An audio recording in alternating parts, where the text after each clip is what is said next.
Bismillahirrahmanirrahim. Assalamualaikum warahmatullahi ta'ala wabarakatuh.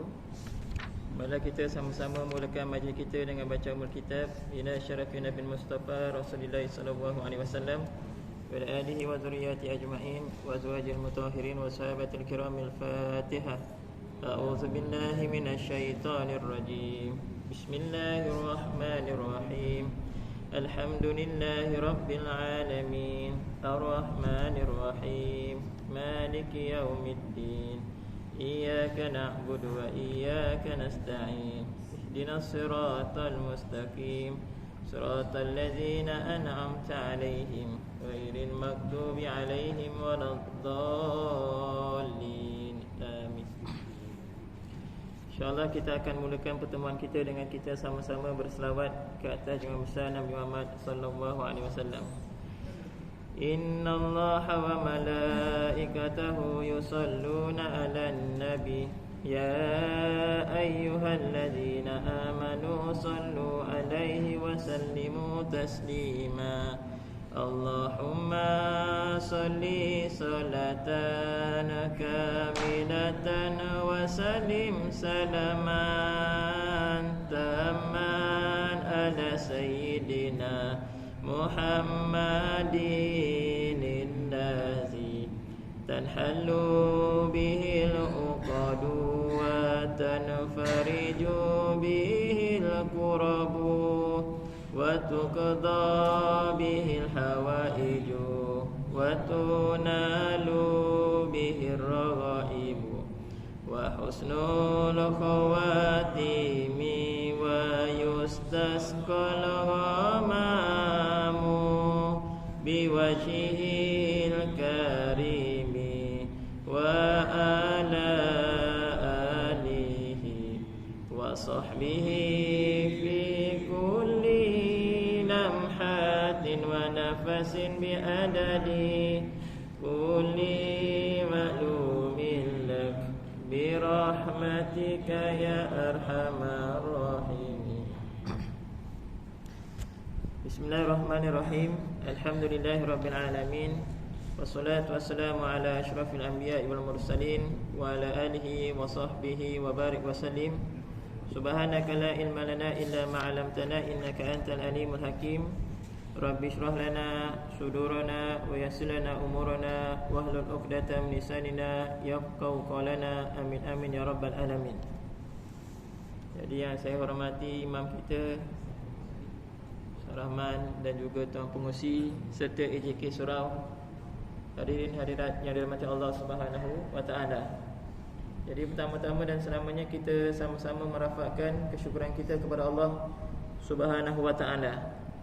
Dengan limpah dan kurnianya kita masih lagi diberikan peluang dan juga ruang untuk kita meneruskan kehidupan kita bersempena dengan hari yang ketiga, Hari Raya Aidil Adha. Jadi tuan-tuan yang dimuliakan Allah Subhanahu wa taala, jadi kita masih lagi berada pada di antara bulan-bulan yang dimuliakan oleh Allah Subhanahu wa taala. Bahkan ianya disebut sebagai hari tasyrik, hari yang berkongsi perayaan dia 11, 12 dan juga 13. Masih berbaki satu hari lagi. Jadi itulah tuan-tuan yang dimuliakan Allah Ta'ala, nak katakan kepada kita bahawa perayaan Aidil Adha itu lebih besar daripada Hari Raya Aidil Fitri pada hakikat.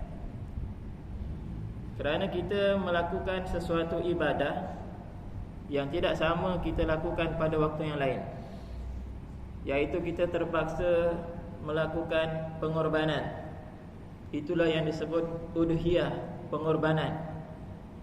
Dari sudut harta kita, tenaga kita, masa kita. Kalau kita menyertai ibadah korban, maka kita korbankan sedikit harta kita. Sekarang ni nilai dia RM800. Kalau kita tak buat korban, kita terpaksa mengorbankan masa kita, tenaga kita, bantu orang lain. Baik tuan-tuan yang dimuliakan Allah Subhanahu wa taala. Baik, kita tengok bersama dengan saya. Kita bicara, kita habiskan Fasal yang ke-6 berkaitan dengan ikhlas. Qala musannif rahimallahu ta'ala wa nafa'ana bi ulumi fid darain. Berkata musannif pengarang kitab, mudah-mudahan kita mendapat manfaat ilmunya dunia akhirat. Amin. Kita nak bicara berkaitan dengan sifat ikhlas. Jadi ini adalah suatu perbahasan yang begitu besar dan perkara yang amat penting, yang menunjukkan supaya sesuatu ibadah itu diterima oleh Allah Ta'ala. Sebab itu dalam perbahasan ilmu syariat, semua perkara perlu kepada niat. Semua bab, semua perkara. Lebih-lebih lagi kita berpegang kepada pandangan mazhab imam kita, Imam Syafi'i. Nak apa benda semua kena niat. Kita nak jual beli pun ada akad dia. Aku jual, aku beli. Tapi kalau kita masuk mesin, tak adalah akad dia. Mesin bayar duit parking, nak cakap dengan siapa? Kita menggunakan pandangan ulama' lain. Samalah juga kita bayar zakat. Oh, lagi susah, macam kahwin. Sahaja aku bayar zakat untuk diriku sebanyak RM7. Kalau dekat negara Arab, masuk tabung je. Tabung zakat fitrah. Masuk tabung dah selesai zakat fitrah.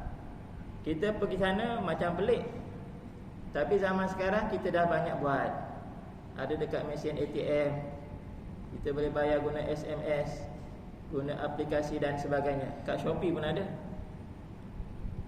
Jadi maksudnya kelama-kelamaan kita dapat menerima pandangan para ulama yang berbeza. Tetapi nak katakan kepada kita, yang paling penting kita kena ada niat. Jadi pada pandangan ulama lain cukup sekadar lintasan hati.